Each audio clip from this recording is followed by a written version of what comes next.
আমরা আল্লাহ সুবহানাহু ওয়া তাআলার মহান দরবারে শুকরিয়া আদায় করি, যার অশেষ মেহেরবানিতে প্রতি জুমার মতো আজকেও জুমার সালাত আদায় করার উদ্দেশ্যে মসজিদে আসতে পেরেছি।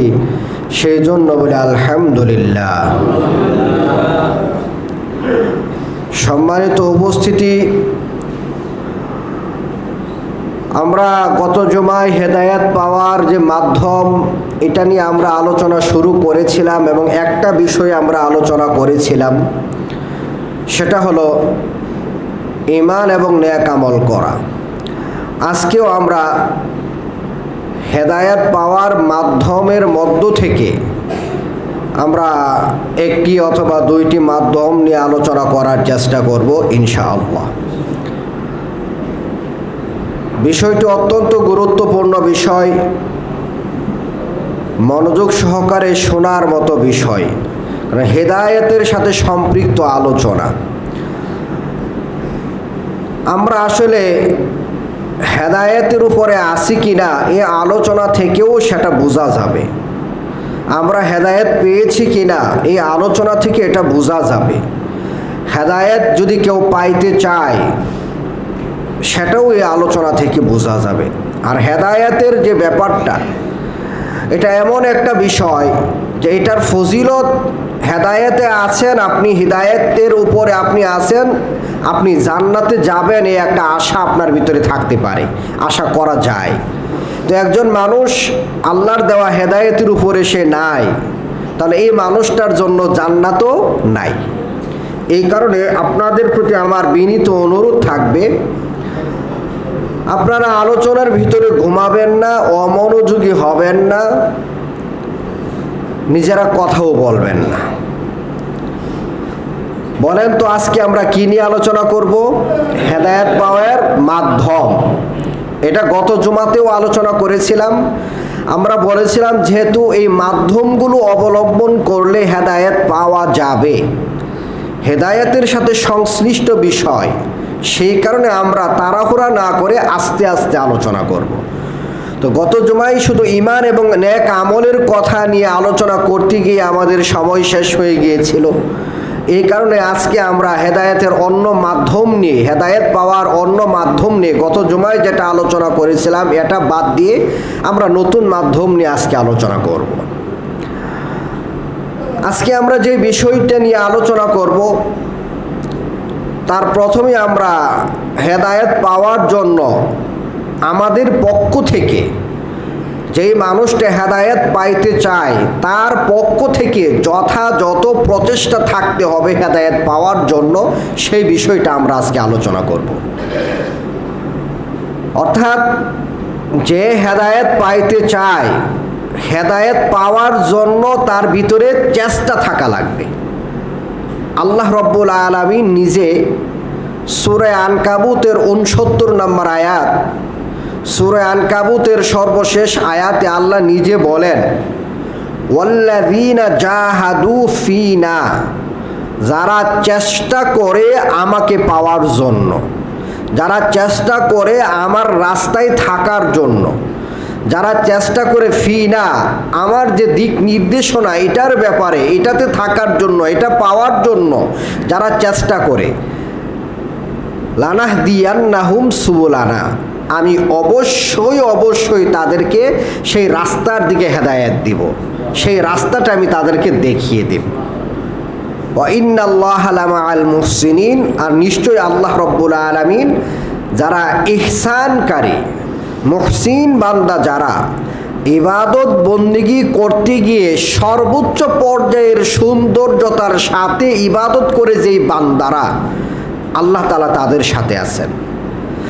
মুহসিন মানে যারা ইবাদত করে, একটা ইবাদত করতে গিয়ে যতটুকু সুন্দরের সাথে ইবাদতটা করা যায় সে সর্বোচ্চটা অবলম্বন করে।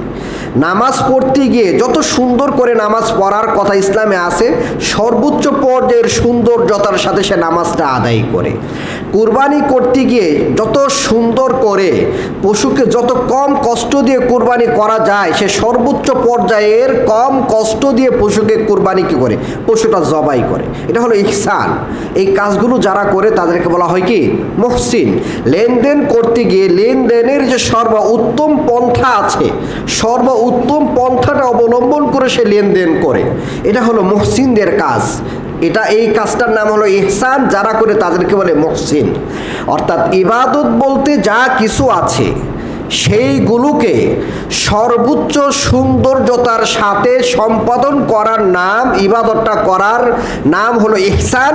যারা এই কাজটা করে তাদেরকে বলে মুহসিন। আর যারা মুহসিন, আল্লাহ রাব্বুল আলামিন এই সমস্ত বান্দাদের সাথেই আছেন। আল্লাহ এই কথাটা বলেছেন।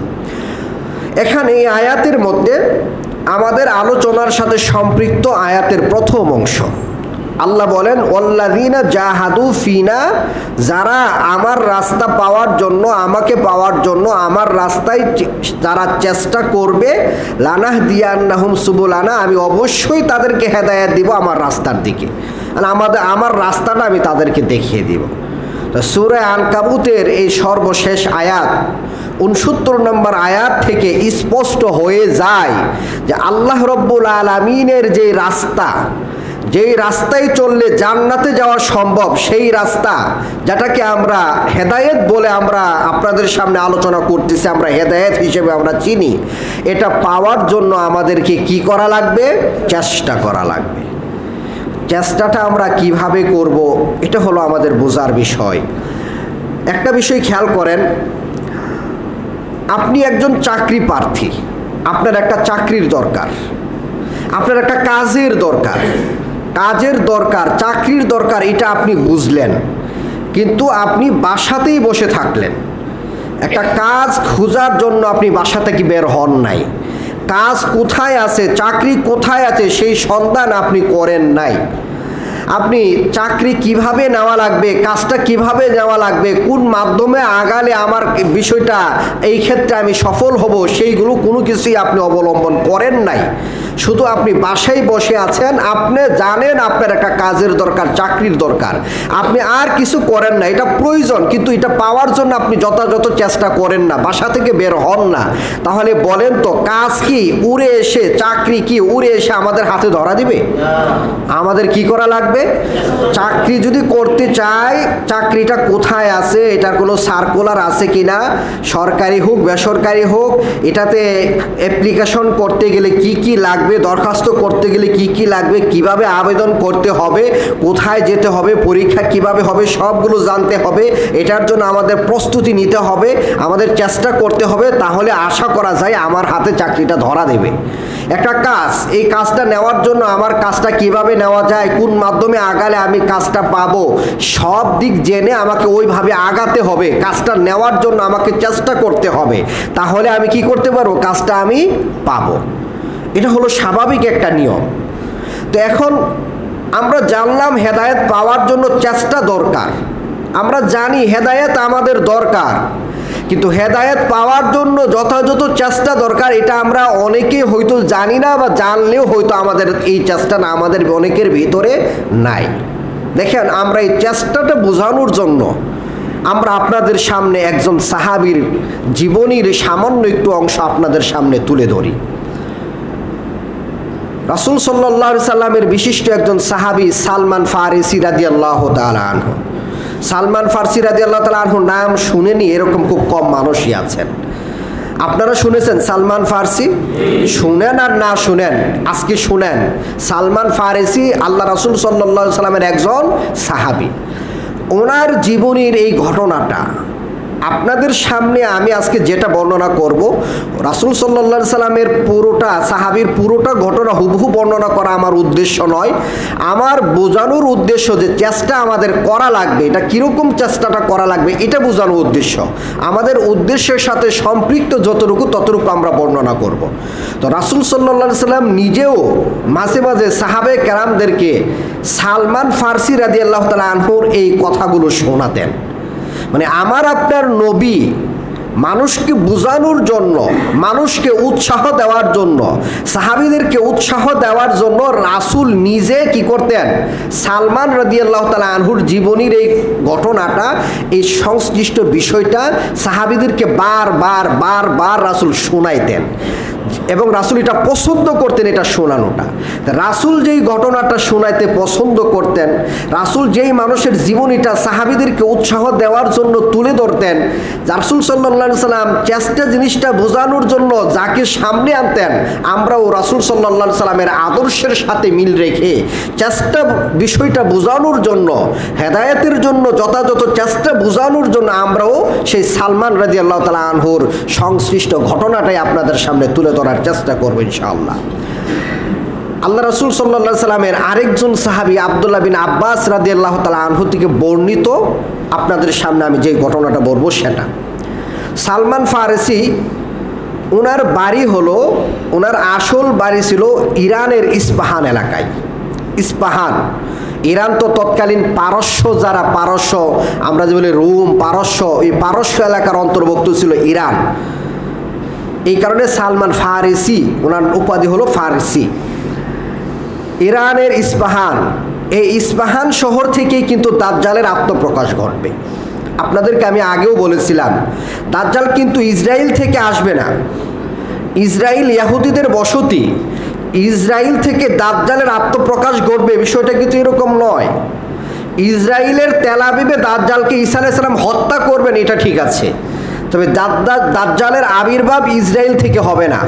দাজ্জালের আবির্ভাব হবে ইরানের ইস্পাহান শহর থেকে, সেখানে বসবাস করে। এটা ইরানের রাজধানী তেহরান থেকে 340 কিলোমিটার দক্ষিণে অবস্থিত।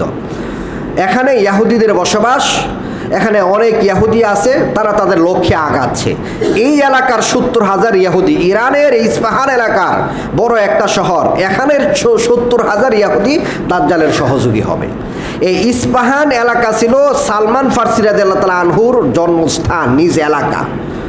তিনি এই এলাকার যেই গ্রামের মানুষ ছিলেন, তার পিতা ছিল ওই গ্রামের সর্দার এবং সম্পদশালী মানুষ।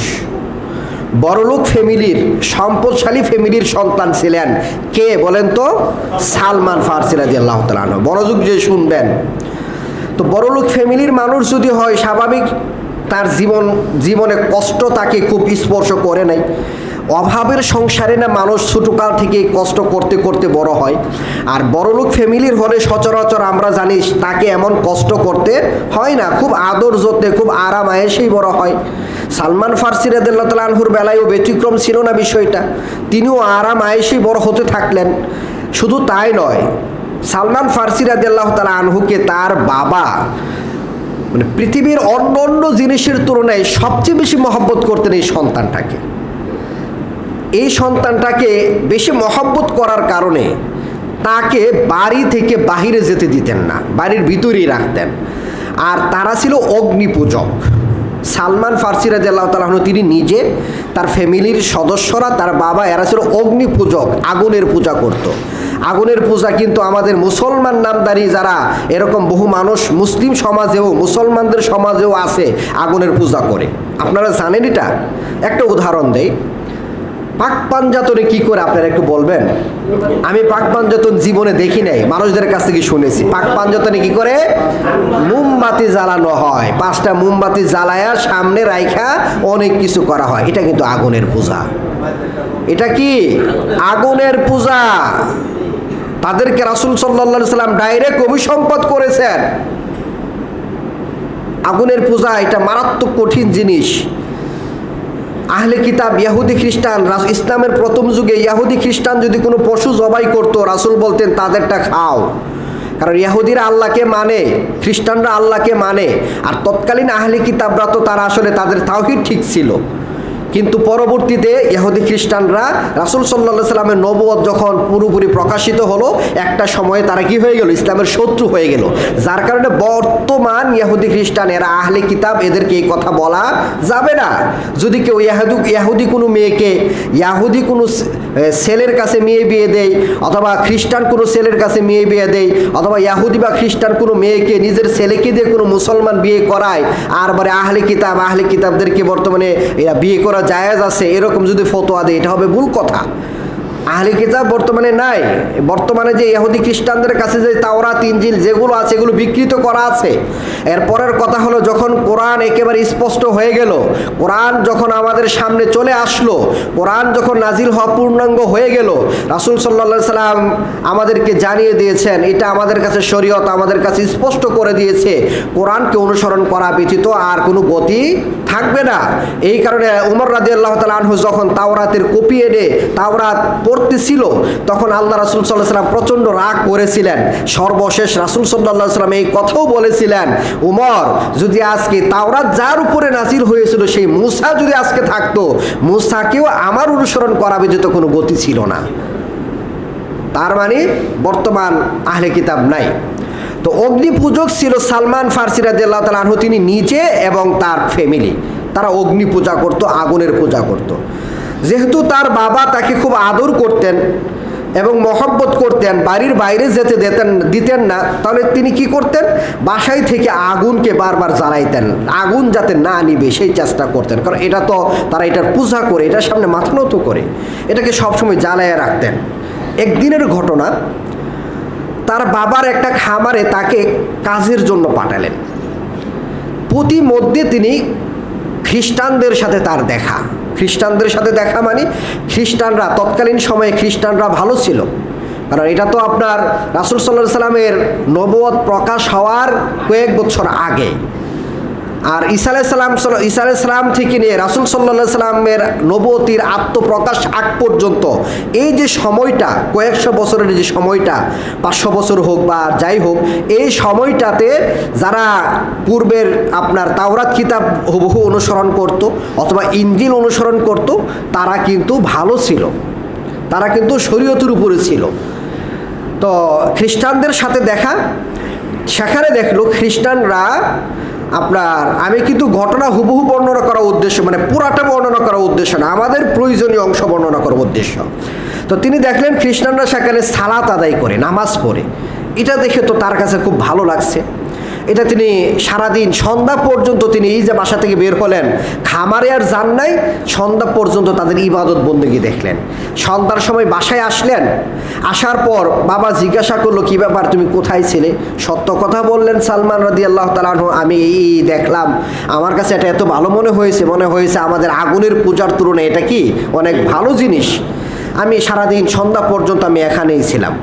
তো যাই হোক, যখন বাবা এটা জানলেন, বাবা তাকে কি করলেন, আটকে ফেললেন, পায়ের মধ্যে বেড়ি লাগিয়ে দিলেন যাতে সে দূরে না যেতে পারে।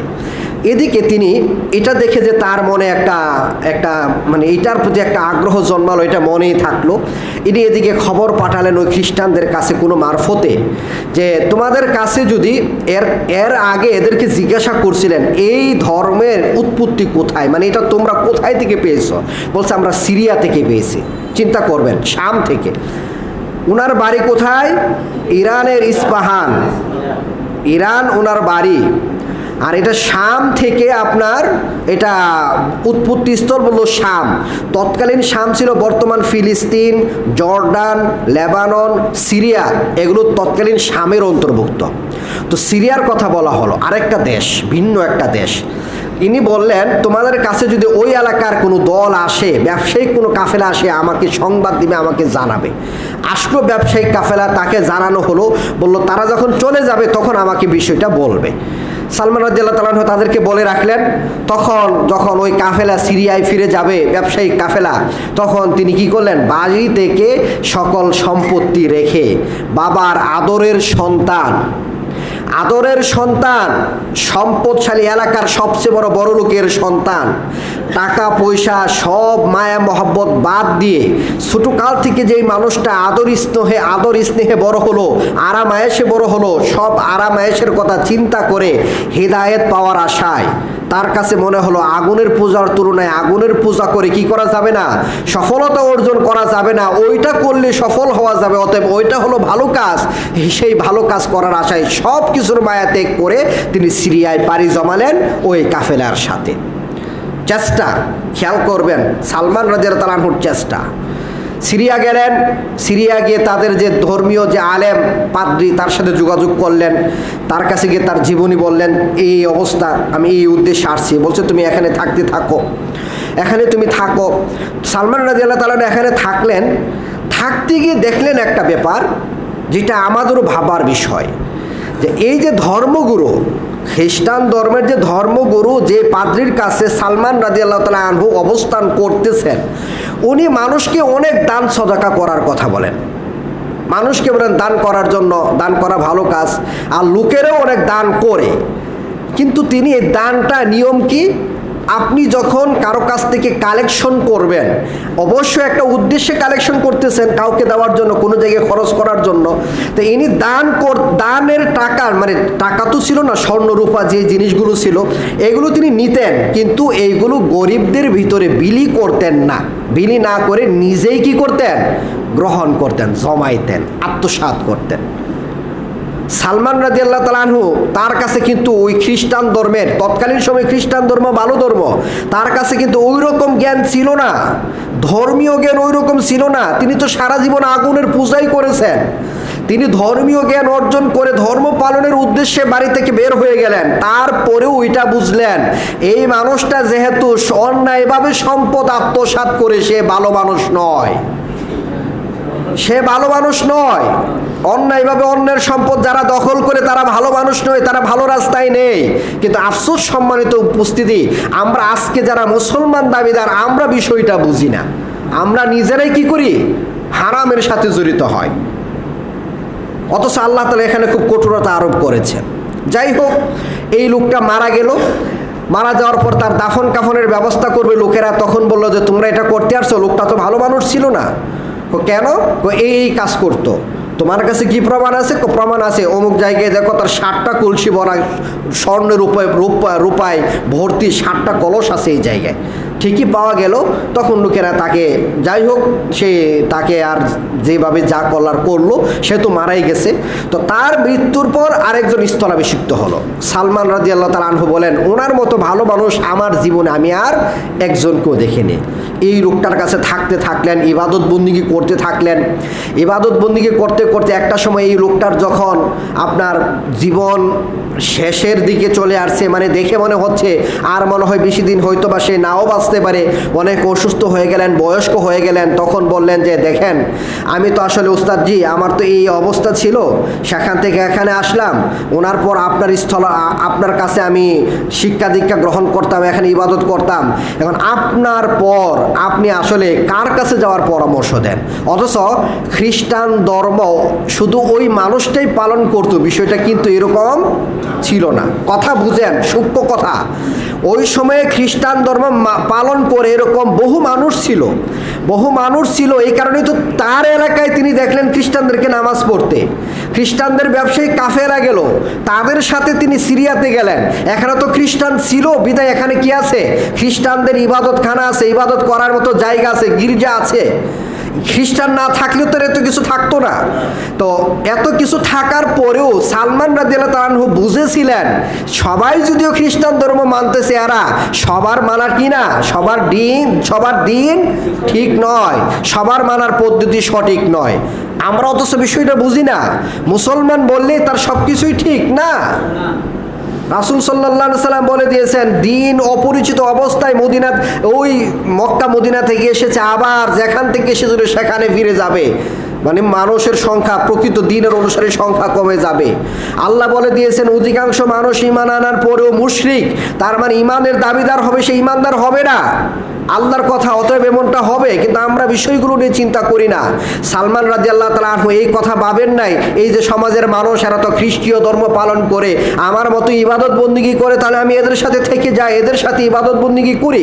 এই চিন্তা তিনি করলেন না। তিনি করলেন কি, যে আমাকে সঠিকটা পাইতে হবে। সঠিকটা পাওয়ার জন্য, সঠিকটা মানার জন্য যা করা দরকার, যেখানে যাওয়া দরকার, আমাকে তাই করতে হবে। তাই তিনি বললেন, এখন আপনি আমাকে কার কাছে যাওয়ার পরামর্শ দেন? তখন তিনি বললেন যে, হে বৎস, আমার জানা মতে ইরাকের মুসেলে, ইরান থেকে গেলেন সিরিয়াতে, সিরিয়া থেকে আবার ইরাকে হেদায়েতের জন্য, আল্লাহর হেদায়েত পাওয়ার জন্য, জান্নাতের সফলতার জন্য এই মানুষটা সব কিছু ছেড়ে দিয়ে দেখেন কিভাবে চেষ্টা করতেছে। ইরাকের মুসেলে একজন মানুষ আছে, তুমি তার কাছে চলে যাও। তার কাছে গেলেন, তাকে ভালোই পেলেন, তার কাছে থাকতে থাকলেন। তিনি যখন মারা যাবেন তার কাছে আবার বললেন, তিনি আরেকজনের কথা বললেন, তিনি আরেকজনের কথা বললেন। তো সর্বশেষ তো একজনের কাছে থাকলেন, ইরাকে গেলেন, ইরাকের পরে আরও 2 জনের কাছে, 4 জনের সান্নিধ্যে থাকলেন। চতুর্থ ব্যক্তিটা যখন মারা যাবে, তখন মারা যাওয়ার আগে, মারা যাবে কিনা সেটা তো নিশ্চিত না, মানে তার কাছে মনে হলো তার জীবনটা শেষের দিকে। এখন তার কাছে তিনি বললেন, আমি এইভাবে এখানে এসেছি, তো এখন আমি আপনার পরবর্তীতে যদি আমি বেঁচে থাকি, আমি কার কাছ থেকে শিক্ষা দীক্ষা গ্রহণ করব, কার কাছে থেকে আমি ইবাদত বন্দেগী করব, আমি আল্লাহকে খোঁজার চেষ্টা করব, আমাকে কি পরামর্শ দেন? তখন তিনি বললেন যে আসলে প্রকৃত মানুষের সংখ্যা, এই প্রকৃত দিনদারির সংখ্যা, প্রকৃত আলেমের সংখ্যা আমার জানা মতে আর একজনও নাই। অথচ খ্রিস্টান ধর্ম তখনও ছিল, মানুষ খ্রিস্টীয় ধর্ম পালন করত। তিনি কিন্তু এই কথা বলেন নাই জনসমাজের সাথে থেকে তুমি ইবাদত করো, না। তার মানে সব যুগের মতো, আমাদের এই যুগের মতো ওই যুগেও, ওই যুগের মতো এই যুগেও যারা মানুষ দিন নামে যা পালন করবে সবই দিন হবে, বিষয়টি এরকম নয়। দিন সবার কাছে থাকে না। তবে তিনি তাকে কিছু কথা বললেন যে শেষ নবী আসার সময় হয়ে গেছে। যেহেতু তিনি আলেম ছিলেন, সঠিক পথের অনুসারী ছিলেন, তিনি তাওরাত ইনজিল তার জানা ছিল, বিশেষ করে ইনজিল তিনি অনুসরণ করতেন। তো শেষ নবী আগমনের সময় প্রায় গড়িয়ে এসেছে। শেষ নবী হিজরত করবেন এমন একটা এলাকায়, যে এলাকার মাটি হবে পাথরে মাটি, এই এলাকায় অনেক খেজুর গাছ থাকবে, তার 2 কাঁধের মাঝখানে মোহরের নবুয়ত থাকবে, মোহরের নবুয়ত থাকবে। এইগুলো যদি তুমি যে এলাকাতে পাবে ওই এলাকায় তুমি চলে যাবে। তারপর তুমি কি করবে, ওই তার কাছে যদি তিনি সদকা গ্রহণ করবেন না, তিনি হাদিয়া গ্রহণ করবেন, এই আলামতগুলোর কথা বললেন, তিনি এইগুলো জানলেন। আর এই ফাঁকি দিয়া ইবাদত বন্দেগীর পাশাপাশি তিনি তো কাজও করতেন, এমন না তিনি কাজ করতেন না, তিনি নিজের খরচ চালানোর জন্য কাজ করতেন। ওই খরচ চালানোর জন্য কাজ করতে গিয়া নিজের খরচ চালানোর পর কিছু সম্পত্তি বেশি ছিল, এটা দিয়ে তিনি কিছু আপনার কিছু নগদ সম্পত্তি তার কাছে ছিল, এবং তিনি কিছু বকরির মালিক হলেন, কিছু বকরিও কিনলেন। তার মানে দিন মানতে গেলে আপনার কি করা লাগে, দিন মানে আপনি দিনও মানবেন, নিজের খরচ চালানোর জন্য আপনি চেষ্টাও বৈধভাবে করবেন। তিনি এই সম্পদগুলি নিয়ে এখানে তিনি অবস্থান করতেছেন। হঠাৎ করে এর মধ্যে আপনার আরবের বণিক কালব গোত্রের একটা ব্যবসায়িক কাফেলা ওই এলাকায় গেল। যাওয়ার পর তিনি তো যেই কাফেলায় বিভিন্ন দেশ থেকে আসে, বিভিন্ন ওনার জানা মতে উনি সন্ধানে থাকেন কোন এলাকার মাটি, কোন এলাকার মধ্যে খেজুর গাছ বেশি, কোন এলাকার মাটি কীরকম, এই সন্ধানে তিনি থাকতে থাকলেন। পাশাপাশি তিনি ওই আরবের কথাও শুনেছেন। ওই আরবের কাফেরা যখন আসলো তাদেরকে বললেন যে আমার যা সম্পত্তি আছে আমি তোমাদের সব দিয়ে দিব, বিনিময়ে আমাকে আরব নিয়ে যাও, মানে ওই এলাকায় আমাকে কি করো, নিয়ে যাও। তারা রাজি হলো, কাফেলা তাকে নিয়ে গেল। ঘটনাচক্রে তারা বিশ্বাসঘাতকতা করলো। আপনার মক্কার কাছাকাছি ওয়াদিউল কুরা নামক স্থানে আসার পর তাকে এক ইয়াহুদির কাছে বিক্রি করে দিল গোলাম হিসেবে। তিনি ইহুদির কাছে থাকতে থাকলেন, মনে মনে তুই সন্ধান করতেছেন, ওই শেষ নবীর সন্ধান তার মনে আছে। এর ভিতরে আবার বনু কুরাইজার আরেক ইহুদি, তার এক ভাই সম্পর্কে ভাই লাগে, ওই লোকটা মক্কাতে এসে আবার সালমান রাদিয়াল্লাহু তাআলা আনহুকে আবার কিনে নিয়ে গেলেন মদিনাতে। মদিনাতে গিয়েই দেখলেন কিরে এই এলাকায় তো খেজুর গাছ খুব বেশি, এই এলাকার মাটি তো পাথরের মাটি, ওই যে আলামতগুলো বলছিল সব তো এই এলাকার সাথে মিলে যাচ্ছে। তখন তার ভিতরটা একেবারে ছটফট শুরু হয়ে গেল, মনে হয় এই এলাকাতেই শেষ নবী আগমন করবেন। তিনি অপেক্ষায় থাকতে থাকলেন, কাজ করতেছেন।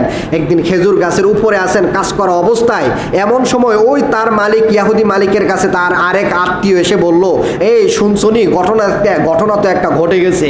কি ঘটনা? আরে মক্কা থেকে এক লোক আসছে, তাকে লোকেরা নবী বলে, তার পাশে কিছু মানুষ আছে যাদেরকে দেখলে ভিখারি মনে হয়, সে নাকি নবী। এই ব্যাপার রাসূল সাল্লাল্লাহু আলাইহি ওয়াসাল্লামের ব্যাপারে এই কথা বলল। সালমান রাদিয়াল্লাহু তাআলা আনহু বলেন, যখন আমি উপর থেকে এই কথাটা শুনলাম মনে হচ্ছে আমি গাছ থেকে পড়ে যাব, কাছ থেকে আমি পরে যাবো। আমার ভিতরটা একেবারে কি হয়ে গেল, মানে যার প্রতীক্ষায় আমি এতদিন থাকলাম তার কথা আমি আজকে শুনতেছি, আমার ভিতরটা যেন কেমন হয়ে গেল। তাড়াতাড়ি নিচে নামলাম। নিচে নামার পর ওই লোকটাকে জিজ্ঞাসা করতেছে, এই তুমি কি বলছো? তখন মালিক তাকে মারলো, এই গোলাম তোর কাজ করছে, কাজ করে, তুই কাজ কর, অত কিছু শোনার দরকার কি। যাই হোক, তিনি তো তাদের কাছ থেকে শুনেই নিলেন। এখন পরীক্ষার পালা। তিনি কি এই কাজ করে কিছু খরচ শেষ হওয়ার পর কিছু সম্পত্তি যেগুলো ছিল এই সম্পত্তি নিয়ে একদিন তিনি রাসূল সাল্লাল্লাহু আলাইহি ওয়াসাল্লামের কাছে গেলেন।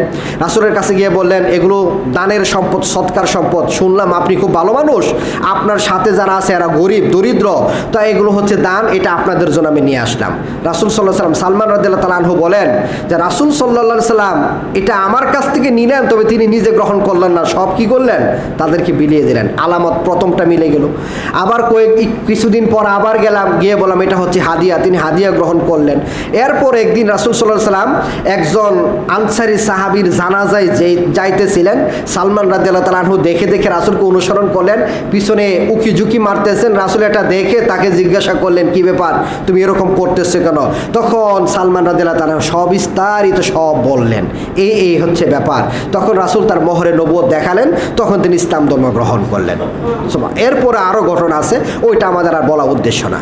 এখন কথা হলো, যেই ছেলেটা ছোটকাল থেকে এত আদর স্নেহে আরাম আয়েসে বড় হলো, সমাজের সবচেয়ে বড়, এলাকার সবচেয়ে বড় লোকের সন্তান ছিল, তারপরেও তার কাছে মনে হলো আগুন এটা আমি জ্বালাই, আমরা প্রজ্বলিত করি, এটা আসলে আমার কোনো উপকার করতে পারবে না, তাহলে আমার আসলে এটা থেকে ভালোটা সন্ধান করা উচিত। ভালোটা যখন পেয়ে গেলেন, ওই ভালোটা মানার জন্য তিনি কি করলেন, কত চেষ্টা করলেন, নিজের এলাকা বাদ দিলেন, সম্পত্তির মায়া ত্যাগ করলেন, সব কিছু শেষ করে এক দেশ থেকে আরেক দেশ, আরেক দেশ থেকে আরেক দেশ, এত প্রচেষ্টা করার পর শেষ পর্যন্ত তিনি কি পাইলেন, হেদায়েত পাইলেন।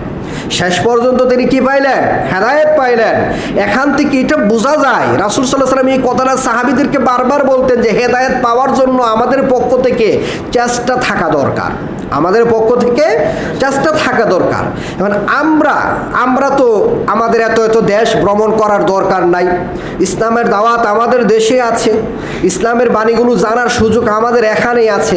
আমরাও যদি হেদায়েত পাইতে চাই, আমাদেরও চেষ্টা লাগবে। এখন আমাদের চেষ্টাটা কি, আমরা কোন চেষ্টাটা করব, কোন চেষ্টাটা করলে আমরা হেদায়েত পাবো, সেটা বলে আজকের খুতবা শেষ হবে। সেটা হলো, এটাকে আমরা হেদায়েত পাওয়ার দ্বিতীয় আর একটা মাধ্যমও আমরা বলতে পারি। আল্লাহ রাব্বুল আলামিন সূরা বানী ইসরাঈলের 9 নম্বর আয়াতে বলেন, ইন্না হাযাল কুরআনা ইয়াহদি লিল্লাতি হিয়া আকওয়াম, নিশ্চয় এই কোরআনটা হেদায়েত দেয়, রাস্তা দেখায় সবচেয়ে সরল রাস্তার, সবচেয়ে সহজ রাস্তার, সবচেয়ে সঠিক রাস্তার হেদায়েত দেয়। ওয়ায়ুবাশশিরুল লাযীনা আমানু আমিলু সলিহাত আন্না লাহুম আজরান কাবীরা, এবং যারা ঈমান আনার পর নেক আমল করে তাদের জন্য মহা পুরস্কারের সুসংবাদ দেয়। আল্লাহ তাআলা এখানে এই কথা বলেছেন। আল্লাহ তাআলা কোরআনের সূরা বাকারার 185 নম্বর আয়াতে বলেছেন, রমজান মাসে, আয়াতটা আপনারা মুখস্থই করে ফেলেছেন, রমজান মাস হলো এমন মাস যেই মাসে কোরআন নাজিল করা হয়েছে, হুদাল্লিন নাস ও বায়্যিনাতিম মিনাল হুদা ওয়াল ফুরকান। এটা হলো এমন কিতাব যেই কিতাবের মধ্যে মানুষের জন্য হেদায়েত রয়েছে, হেদায়েত পাওয়ার মাধ্যম রয়েছে। বায়্যিনাতিম মিনাল হুদা, হেদায়েতের বিস্তারিত বর্ণনা এটার ভিতরে রয়েছে। ওয়াল ফুরকান, এবং সত্য এবং মিথ্যার মাঝখানে, হক এবং বাতিলের মাঝখানে পার্থক্য করার যে বিষয়গুলো, এগুলো কোরআনের ভিতরে রয়েছে। আল্লাহ তাআলা যেহেতু কোরআনে বলেছেন, এই কোরআন হলো আমাদেরকে রাস্তা দেখানোর মতো একটা গ্রন্থ, কোরআন হলো আমাদেরকে রাস্তা দেখানোর একটা গ্রন্থ, এটা হলো হেদায়েতের একটা গ্রন্থ। এটার মধ্যে সত্য মিথ্যার মাঝখানে পার্থক্য করার ইলম এটার ভিতরে নিহিত আছে। সেই কারণে আমার আপনার চেষ্টা সালমান রাদিয়াল্লাহু তাআলা আনহুর মতো এত দেশ থেকে দেশ যাওয়ার দরকার নাই। আমি আপনি এতটুকু চেষ্টা করলেই হবে যে আমি আপনি কোরআনের ভিতরে আল্লাহ কি নাজিল করেছেন সেটা আমরা পড়বো, সেটা জানবো, সেটা জেনে যেটা করার কথা সেটা করব, যেটা ছাড়ার কথা সেটা ছাড়বো। এতটুকু চেষ্টা করতে পারলেই আমরা হেদায়েত পেয়ে যাবো ইনশাআল্লাহ।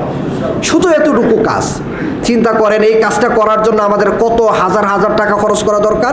বেশি না, কয়েকশো টাকা দিয়ে আপনি একটা কোরআন কিনতে পারবেন, বাংলা অনুবাদ সহ। কোরআনের ব্যাখ্যার কথা আপনাকে আমি বলতেছি না, কোরআনের তাফসিরের কথা আপনাকে বলতেছি না। যদি তাফসির গ্রন্থ কিনে তাফসির জানতে পারেন, সোনাই সোহাগা অনেক ভালো। আপনি অন্তত পক্ষে কোরআনের ভিতরে আল্লাহ যেমন সূরা ফাতিহা, সূরা ইখলাস, সূরা ফালাক, সূরা নাস, সূরা কাউসার, যে কোরআনের বিভিন্ন সূরাগুলো আপনি নামাজে যায় যেগুলো তিলাওয়াত করেন, এগুলোতে আপনি নিজে কি বলতেছেন সেটা তো বোঝা দরকার। সেটা বুঝতে গেলে আপনার এত ব্যাখ্যা গ্রন্থের দরকার নেই, শুধু অনুবাদ গ্রন্থ হলেই হয়। একটা কোরআনের বাংলা অনুবাদ একটা গ্রন্থ, মানে কোরআন আরবির পাশাপাশি বাংলা অনুবাদ আছে, এমন একটা কিতাব কিনতে কয়েকশো টাকার দরকার। বেশি টাকা না, এই কয়েকশো টাকা দিয়ে যদি আপনি একটা কোরআন কিনেন, এই কোরআন কিনে কোরআন একটু একটু করে প্রতিদিন একটা আয়াত, দুইটা আয়াত, তিনটা আয়াত করে যদি আপনি পড়েন, আর এখানে চিন্তা করেন এই আয়াতে আমাকে এমন কোনো নির্দেশ দেওয়া হয়েছে কিনা যেটা আমার পালন করা উচিত, অথবা এখানে এমন কোনো কথা বলা হয়েছে কিনা যে এটা আমাকে বাদ দেওয়া উচিত, এটা আপনি চিন্তা করলেন। চিন্তা করে দেখলেন এখানে একটা বিষয় আছে যে তুমি এই কাজটা করো, ইসলাম এই কথা বলছেন। যেমন সূরা বাকারাতে আপনি পড়তে পড়তে চলে গেলেন 21 নম্বর আয়াতে, এখানে আপনি পাবেন আল্লাহ বলতেছে ইয়া আইয়ুহান নাস উবুদু রাব্বাকুমুল্লাযী খালাকাকুম ওয়াল্লাযীনা মিন ক্বাবলিকুম লাআল্লাকুম তাত্তাকুন। হে মানুষেরা, তোমরা তোমাদের রবের ইবাদত করো। একটা আদেশ পেলেন, তাহলে ইবাদত করতে হবে। আমি ইবাদত করি না, আমার ইবাদত যথাযথ হয় না, কম হয়, তাহলে আমার ইবাদতের পরিমাণটা বাড়ায় দিতে হবে। এই যে ইবাদতের পিছনে আপনি চেষ্টা লাগান। এরকমভাবে আপনি যখন পড়বেন যে ঘুষ খাবে না, সুদ খাবে না, হারাম উপার্জন করবে না, মিথ্যা বলবে না, মানুষের প্রতি জুলুম করবে না, গীবত করবে না, ওইগুলো আপনি বাদ দিবেন। যেগুলো করণীয় আছে এগুলো করবেন, যেগুলো বাদ দেওয়ার এটা বাদ দিবেন। এটা তো আপনি পুরো কোরআন তো একবারে পড়তেছেন না, আপনি একটু একটু করে পড়তেছেন, একটু একটু করে আমল করার চেষ্টা করেন। এই কষ্টটা যদি আপনি করতে পারেন, এই কষ্টটা যদি আমি করতে পারি, তাহলে আমি আপনি ইনশাআল্লাহ এই কষ্টের দ্বারাই, এই চেষ্টার দ্বারাই হেদায়েত পেয়ে যাবো ইনশাআল্লাহ। কিন্তু আফসোস সম্মানিত উপস্থিতি, আমাদের ভিতরে এই চেষ্টাটাই নাই, এই চেষ্টাটাই আমাদের ভিতরে নাই। আমরা দুনিয়াবি ক্ষেত্রে আমরা যথাযথ চেষ্টা করি। অনেকেই বলি আমি তো বাংলা পারি না, অনেকেই বলে আমি আরবি পারি না, অনেকেই বলে আমি সময় পাই না। ভাই, আপনি যদি সময় না পান, আপনি যদি কোনো অজুহাতে কোরআন থেকে দূরে থাকেন, বুঝতে হবে আপনি এখন হেদায়েতের উপরে নাই, আপনি এখন হেদায়েতের উপরে নাই, আপনি ধোঁকাতে আছেন।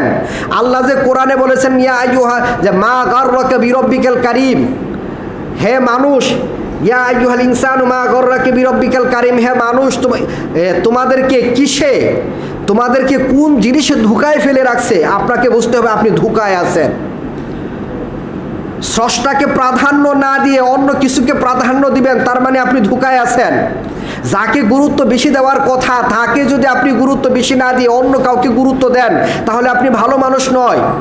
আপনার স্ত্রীকে গুরুত্ব বেশি দেওয়ার কথা, আপনার স্ত্রীকে গুরুত্ব বেশি না দিয়ে আপনি যদি বেগানা মহিলাকে গুরুত্ব দেন, তার মানে আপনার ভিতরে সমস্যা আছে। এটা সকল ক্ষেত্রেই। আপনি যদি মনে করেন যে না আমি সময় পাই না, আপনার ভিতরে সমস্যা আছে, আপনি হেদায়েত থেকে দূরে আছেন। যদি মনে করেন আমি পারি না, পারেন না, এটা হলো একটা অপরাধ। পারবেন না কেন? কারণ আল্লাহ তো আপনার জন্য যতটুকু জানলে, যতটুকু পারলে ইসলাম মেনে চলা সহজ, ততটুকু বাধ্যতামূলক করেছিলেন। এটা করলেন না কেন? করেন নাই, ঠিক আছে, করার চেষ্টা করেন, যদি পারেন তো পারেন, না পারলে আলহামদুলিল্লাহ, কিছু করার নাই। তবে আপনি যে পারে তার সান্নিধ্য অবলম্বন করেন। আপনার ছেলে, আপনার মেয়ে, আপনার নাতি, আপনার নাতনি, যারা পারে তাদের সান্নিধ্য আপনি, তাদের শরণাপন্ন হন, তাদেরকে বলেন কোরআনে এই জায়গায় কি বলা আছে। দেখলেন না এবার এসএসসি পরীক্ষাতে একটা অন্ধ মহিলা, একটা অন্ধ মেয়ে, অন্ধ একটা মেয়ে, তার মা বই দেখে দেখে বলে দিত, সে শুনে শুনে পড়তো, মুখস্থ করত। এই মেয়ে মার শোনা কথা পড়ে মুখস্থ করে আরেকজন ওই যে বলে পরীক্ষাতে বলে, বলার পর আরেকজন লেখা দেয়, এরকমভাবে সে আবার পরীক্ষার হলে সে বলছে, আরেকজন লিখছে, এইভাবে পরীক্ষাতে সে প্লাস পেয়ে গেছে। এই যে একটা এই রেজাল্ট করলো, এরকম বহু ঘটনা আছে। তাহলে দুনিয়ার ক্ষেত্রে এই সমস্ত মানুষ তো আমাদের জন্য এটা উদাহরণ। এরা যদি পারে দুনিয়াবি একটু সফলতার জন্য, এই চেষ্টাটা করার জন্য, তাহলে আমি আপনি পরকালীন সফলতার জন্য একটু আল্লাহর দেওয়া গ্রন্থটা আমি আপনি নিজে পারি না, যে পারে তার কাছ থেকে একটু একটু করে শুনবো, শুনে জানার চেষ্টা করব যাতে আমি মানতে পারি। এটা কেন করব না? এটা করব না কেন? আরেকটা কথা বলি, জায়গা জমির দলিল এখানে যারা আছেন সবাই কি বুঝেন? সবাই বুঝেন না। জায়গা জমির দলিলের ব্যাপারে সবাই বুঝেন না, মাপটাপ সবাই বুঝেন না। তারপরেও কিন্তু একজনের জায়গা আর একজনে দখল করতে পারে না। আপনি বুঝেন না, তারপরেও পারে না। কেন পারে না? আপনি বুঝেন না, তারপরে একটা জায়গা কিনতে গেলে আপনি ঠকেন না। কেন ঠকেন না? অথচ আপনি তো রিডিং পড়তে পারেন না, দলিল আপনি বুঝেন না। এই জমি, এই কাগজ দেখে আপনি বুঝবেনই না এই দলিলটা আসল না নকল। এরপরেও আপনি ঠকেন না। কেন? কারণ যে আপনি জানেন না, আপনি চিন্তা করেন এটা টাকা দিয়ে আমি কিনতেছি, যদি আমি না বুঝি সমস্যা নাই, যে বুঝে তার কাছে যাবো, একজন না 7 জনের কাছে যাবো, প্রয়োজনে টাকা দিয়ে তার কাছ থেকে বুঝুক, বুঝা তারপর আমি কি করব, এই জায়গাটা কিনবো যাতে আমি না ঠকি। এই ক্ষেত্রে এত সুন্দর নিয়ম, কিন্তু ওই পরকাল জান্নাত পাবেন যেটা মানলে এই যে মহাগ্রন্থ আল কোরআন, হাদিস, কোরআনের ব্যাখ্যা গ্রন্থ হাদিস, হাদিসও আপনাকে পড়তে হবে কোরআন বুঝতে গেলে। তো কোরআনটা আপনি আগে শুরু করেন। এই যে কোরআনটা আপনি পড়বেন, নিজে পারেন না, যে পারে তার কাছে আপনি যান না। ওই দুনিয়ার ক্ষেত্রে এই নিয়ম, ওই ক্ষেত্রে এই নিয়ম, ব্যাপারটা কি? আপনি কি এমনিতেই পরকালে মুক্তি পেয়ে যাবেন?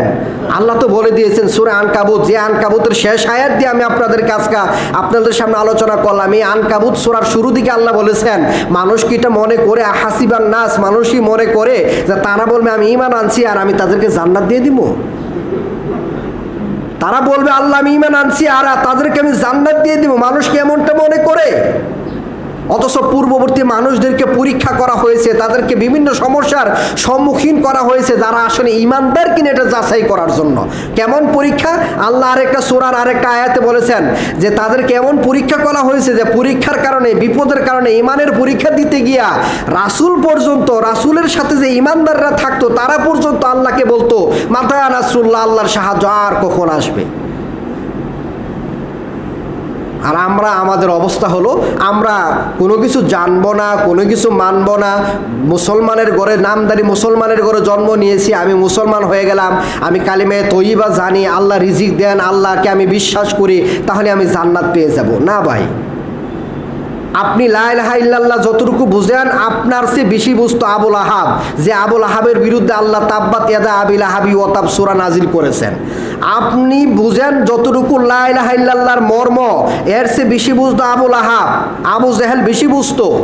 এরপরও বেশি বোঝার কারণে তারা কি না? ঈমানদার না। শয়তানের কথাই বলেন না, শয়তান কি কম জ্ঞানী ছিল? শয়তান আল্লাহকে বিশ্বাস করত, ফেরেশতাদের সাথে থাকছে, আল্লাহর ইবাদত করত, তার জ্ঞানের অভাব নাই, শুধু একটা আদেশ মানে নাই, যার কারণে অভিশপ্ত, সারা জীবনের জন্য জাহান্নামী। আর আপনি আমি জানি না, মানি না, তারপরও জান্নাতে, কেমন কথা? আসুন সম্মানিত উপস্থিতি, হেদায়েত এটা একজন মানুষের সবচেয়ে মূল্যবান সম্পদ। এই পৃথিবীর সবচেয়ে মূল্যবান সম্পদ হেদায়েত। এই সবচেয়ে দামি জিনিস হেদায়েত। হেদায়েত আছে, আপনি জান্নাত পাবেন ইনশাআল্লাহ। এই জিনিসটা, যেটার বিনিময়ে জান্নাত, যেটা পৃথিবীর সবচেয়ে মহামূল্যবান সম্পদ, এই জিনিসটা পাওয়ার জন্য আমাদের একটু চেষ্টা করতে, আসলে আমাদের সমস্যাটা কোথায়? আসুন আমরা আমাদের জায়গায় থেকে, আমরা যার যার জায়গা থেকে আমরা চেষ্টা করি যে আজকে আমরা জানলাম, গত ক্লাসে, গত জুমায় আমরা জেনেছিলাম হেদায়েত পাওয়ার জন্য, হেদায়েতের জন্য ঈমান আমল দরকার। আর আজকে আমরা জানলাম যে হেদায়েতের জন্য আমাদের যথাযথ চেষ্টা দরকার। এটার জন্য আমরা আসলে সালমান রাদিয়াল্লাহু তাআলা আনহুর মতো এত এত কষ্ট আমাদের করার দরকার নাই। আমাদের কষ্টটা আর একটু কম করলেই হবে। সেই কষ্টটা হলো আমরা এই যে মহাগ্রন্থ কোরআন যেটা আছে, মহাগ্রন্থ আল কোরআনের একটা অনুবাদ গ্রন্থ কিনে সেখান থেকে আমি কি করব? একটু একটু করে জানার চেষ্টা করব। পারলে রাসূল সাল্লাল্লাহু আলাইহি ওয়াসাল্লামের হাদিসের গ্রন্থগুলো সাথে কিনবেন, যাতে আপনি হাদিস থেকেও কিছু ইলম অর্জন করতে পারেন। এইভাবে আপনি আস্তে আস্তে আগান। যেটা করণীয় পাবেন কোরআন সুন্নাতে, সেটা আপনি মানবেন, যেটা বর্জনীয় সেটা আপনি বাদ দেওয়ার চেষ্টা করবেন। আস্তে আস্তে এইভাবে আগাইতে থাকেন, এই চেষ্টাটা করতে থাকেন, ইনশাআল্লাহ আল্লাহর পক্ষ থেকে রহমত আসবে। আল্লাহ আমার আপনার চেষ্টাটাই দেখেন, এই চেষ্টা অনুযায়ী আল্লাহ আমার আপনার উপরে রহমত নাজিল করবেন ইনশাআল্লাহ। আল্লাহ তাআলা আমাদের সবাইকে বিষয়গুলো বোঝার এবং আমরা যাতে হেদায়েত পাইতে পারি, হেদায়েত পাওয়ার মতো যত কাজ আছে সবগুলো করে হেদায়েত, আমাদের সবাইকে হেদায়েত দিন, আমিন।